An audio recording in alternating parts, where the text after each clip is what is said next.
The initial research was completed with 8 nurses, and basically spent a year with those nurses, watching them, observing them in interaction with their patients over all the shifts, days, nights, and evenings, because I think the relationships are quite different sometimes in different times of the day.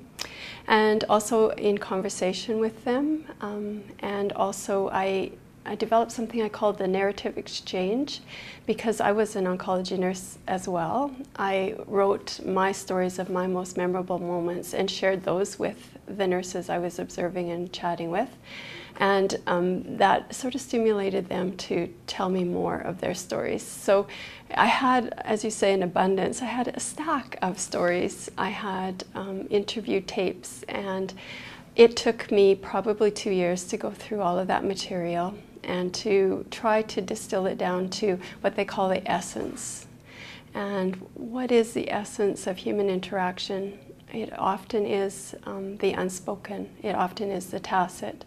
And so that is a challenge, to try to choose only a limited number of themes. And the book does sort of focus on a few of those themes. But I also had an interesting opportunity to try to put the essence into poetry.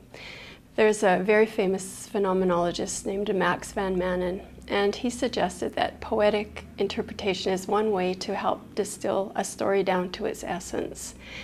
Because he said a poem never needs a summary. The poem in itself is a summary.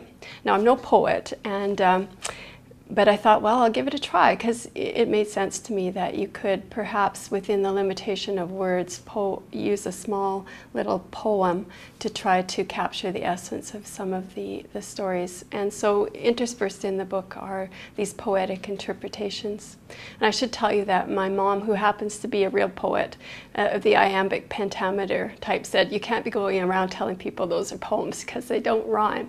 But they are what I consider poetic interpretation.